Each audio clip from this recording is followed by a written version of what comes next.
Bonjour à tous, famille culée. Bienvenue sur notre chaîne pour un nouvel épisode dédié aux actualités du FC Barcelone. Aujourd'hui, je souhaite aborder un sujet un peu différent. Nous allons parler de Fermin et du nouveau dilemme que pourrait rencontrer le Barça avec l'arrivée de Dani Olmo. Je vous invite à rester avec moi pour une analyse approfondie de cette situation. Comme beaucoup d'entre vous le savent, le transfert de Dani Olmo au FC Barcelone est désormais officiel.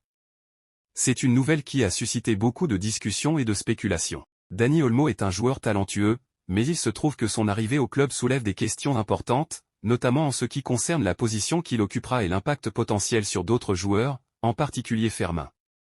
Pour ceux qui ne le savent pas, Dani Olmo et Fermin jouent dans des positions similaires au sein du club.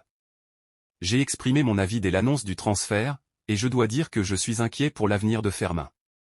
Il est important de souligner que Fermin est actuellement dans une forme exceptionnelle. Il a récemment remporté le titre de champion d'Espagne aux Jeux Olympiques, avec une performance remarquable, marquant un doublé. C'est le signe qu'il est en pleine ascension et au sommet de ses capacités. Le véritable problème ici est que Dani Olmo pourrait réduire le temps de jeu de Fermin.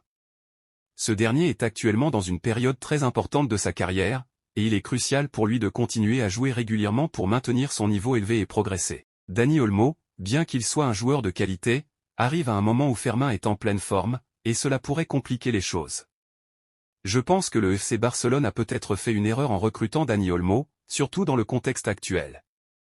L'ajout d'Olmo pourrait créer une surcharge de joueurs dans des postes similaires, ce qui pourrait entraîner une concurrence malsaine ou une gestion compliquée du temps de jeu. Fermin a déjà montré qu'il pouvait être un joueur clé pour le Barça, et le fait qu'il soit actuellement en grande forme rend cette situation encore plus délicate. Dani Olmo est un joueur talentueux, et il est important de le soutenir maintenant qu'il est officiellement un membre du Barça. Cependant, il est également essentiel de ne pas négliger les performances exceptionnelles de Fermin. Ce dernier a marqué 18 buts lors de sa première saison professionnelle, ce qui est remarquable pour un milieu de terrain. Ces chiffres démontrent son potentiel et son importance pour l'équipe. Je me demande comment Xavi va gérer cette situation. Préférera-t-il utiliser Dani Olmo dans un rôle différent, peut-être sur un côté ou comme milieu offensif, afin de permettre à Fermin de continuer à briller dans son rôle actuel? Ou bien y aura-t-il une rotation entre les deux joueurs? Ce sont des questions auxquelles il sera intéressant de trouver des réponses au fur et à mesure que la saison avance. En fin de compte, je pense que le FC Barcelone devrait se concentrer sur le développement de Fermin et s'assurer qu'il continue à avoir des opportunités de jouer régulièrement. Dani Olmo peut apporter de la valeur à l'équipe, mais il est crucial que son arrivée ne freine pas la progression de joueurs comme Fermin, qui sont déjà en grande forme. J'aimerais beaucoup connaître votre avis sur cette situation. Préférez-vous Fermin ou Dani Olmo? Comment pensez-vous que Xavi devrait gérer la situation pour maximiser les atouts de ces deux joueurs?